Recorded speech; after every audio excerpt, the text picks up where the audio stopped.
Hi everyone, welcome back. Selamat datang kembali di channel saya ya. Semoga pada sehat-sehat dan tidak kurang dari satu apapun. Semakin bahagia lagi, semakin fit lagi.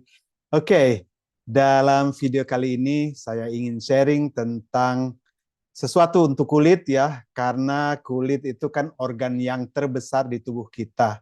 Dari kulit juga bagi dokter, bagi para peneliti, buat kita juga bisa melihat bahwa kita ini ada sesuatu atau punya masalah di dalam tubuh. Dan itu nampak di kulit kita. Misalnya lagi sakit gigi, ada pembengkakan, itu terdapat, kita bisa lihat di kulit.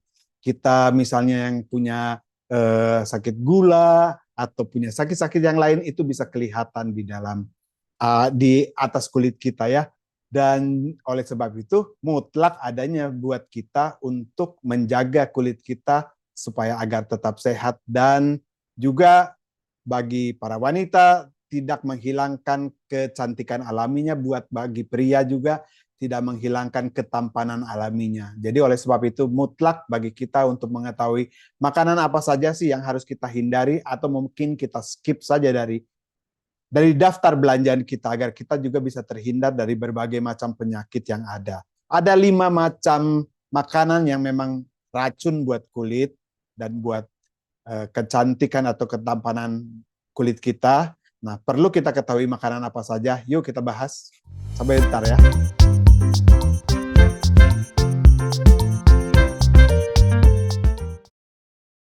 Racun kulit yang pertama adalah produk susu. Dalam produk susu itu kan mengandung laktosa atau gula susu ya. Jadi seiring bertambahnya usia, tubuh kita itu semakin sulit mencerna gula susu itu. Juga kalau kita kebanyakan mengkonsumsi laktosa, maka akan menyebabkan peradangan, dan itu bisa menyebabkan misalnya jerawat di dagu atau lingkaran hitam di mata kita ya.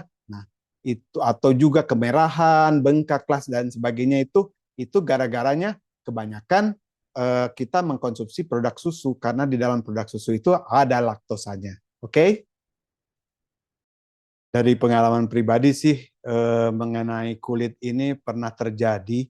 Waktu itu sih kedapatannya di istri saya ya. Dia seorang arsitek dan bekerja selalu sampai larut malam kalau menggambar, apalagi kalau proyeknya sedang banyak-banyaknya. Dan dengan demikian dia tuh pernah satu waktu mendapatkan lingkaran hitam ya di bawah matanya, cukup lama sekali waktu itu, sehingga dia bolak-balik harus pergi ke dokter, bolak-balik minum obat, tetapi tidak pernah sembuh. Dan lingkaran itu masih tetap ada.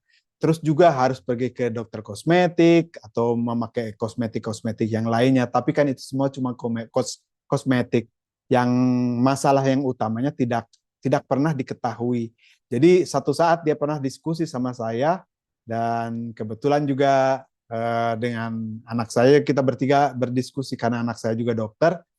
Jadi kita mempunyai pandangan yang berbeda-beda, maka oleh sebab itu kita satukan, karena kita menganggap bahwa kita harus mencari tahu dulu apa sih akar permasalahannya, kenapa itu ada lingkaran hitam di bola mata itu. Karena istri saya itu adalah seorang Latin Amerika, dia banyak mengkonsumsi banyak produk-produk susu seperti keju, yogurt, susu juga minumnya terlalu banyak, dan mungkin karena kebanyakan ya, kalau tidak disadari memang kelihatannya itu adalah sehat-sehat saja ya.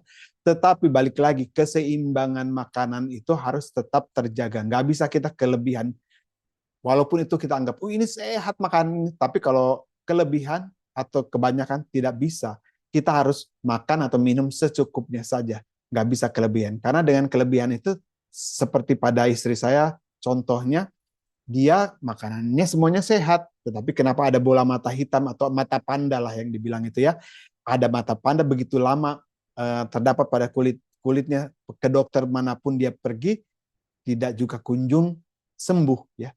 Nah setelah itu kita cek kembali bahwa oh ternyata ini dia banyak mengkonsumsi produk-produk susu, sehingga si produk susu itu kan mengandung laktosa. Laktosanya itu membuat peradangan di dalam tubuhnya, dan timbullah itu seperti bola mata panda di sekitar bola matanya itu.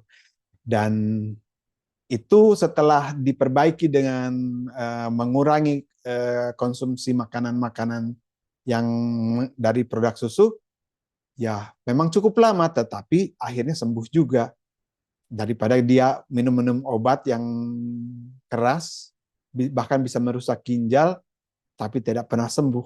Jadi itu adalah pengalaman pribadi dari keluarga kami bahwa memang memperhatikan makanan-makanan yang bergizi itu cukup penting. Tetapi juga mengkonsumsi makanan-makanan bergizi juga harus secukupnya. Bukan kita sembarangan makan sampai sekenyang-kenyangnya.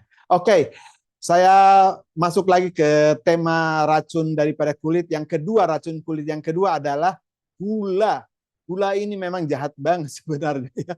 Tapi begini, semakin tua, kita itu kan semakin sulit untuk mencerna makanan-makanan yang bergula itu ya, atau minuman-minuman bergula. Karena gula itu begini ya, dia bisa memperlambat regenerasi sel-sel kulit.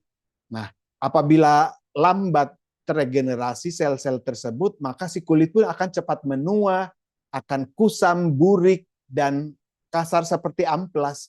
Nah, jadi gula itu sebaiknya kita kurangi atau bahkan menghindari gula di dalam kehidupan kita agar kulit kita tetap sehat, tetap kinclong, tetap juga ya tampan dan cantik ya. Nah, jadi gula adalah racun nomor 2 terhadap kulit ya. Oke. Racun yang ketiga buat kulit adalah gluten ya. Karena dengan mengkonsumsi kelebihan gluten, maka timbullah peradangan dalam tubuh itu. Biasanya itu kan ada bintik-bintik di muka, atau kemerahan, bengkak, dan lain dan sebagainya. Itu adalah tanda-tanda kelebihan gluten. Oleh sebab itu, silakan diperhatikan apabila mengkonsumsi gluten. Boleh makan gluten, tetapi tidak boleh berlebih. Racun nomor 4 buat kulit adalah garam. Kita buat eksperimen saja. Ambil 1 sendok garam, taruh di atas piring kecil, terus biarkan di atas meja, misalnya semalaman. Besoknya kita lihat, pasti si piring kecil itu penuh dengan air. Jadi gini, garam itu memang menarik dan mengikat air. Ya, jadi apabila kita mengkonsumsi kebanyakan garam, maka kita akan kehilangan banyak sekali cairan dalam tubuh. Nah, jadi dengan demikian maka si kulit juga akan kehilangan cairan, kelembapan, dan bisa menyebabkan kulit menua dan kering, ada bintik-bintik dan ada bola mata hitam mata panda di bawah mata kita ini ya, dan juga bisa menyebabkan kulit menjadi burik dan busikan. Nah, jadi kebanyakan makan garam tidak begitu baik. Dan bahkan sebaiknya kita hindari saja daripada kulit kita menjadi jelek dan kita tidak tampan atau cantik lagi.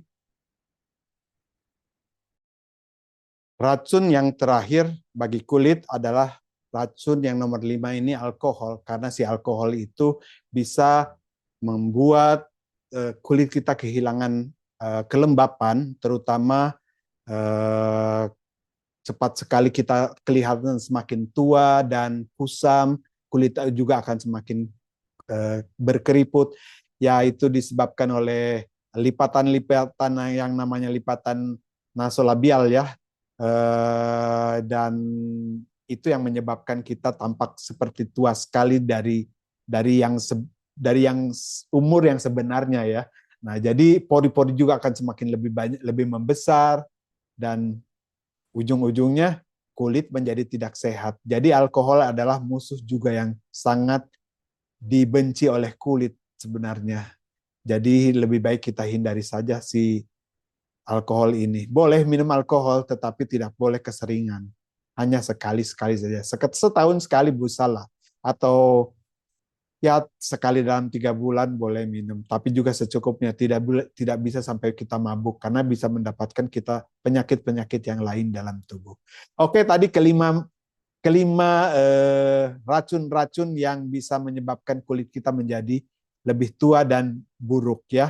Oleh sebab itu perlu kita hindari atau juga kita menjaga agar kita tidak mengkonsumsi makanan-makanan tersebut secara berlebihan karena bisa mengakibatkan kulit kita menjadi tidak sehat dan penampakan juga akan menjadi lebih tua. Oke, semoga tips ini bermanfaat dan memberikan inspirasi kepada kalian-kalian agar semakin tampan dan semakin cantik lagi secara alami. Kita akan bertemu lagi pada video-video yang lainnya, dan jangan lupa berikan komen, like, dan subscribe. Jangan lupa share video ini kepada teman-teman yang lain agar mereka semakin tambah kece dan semakin tambah keren. Oke? Kita bertemu lagi. Hasta luego, ciao.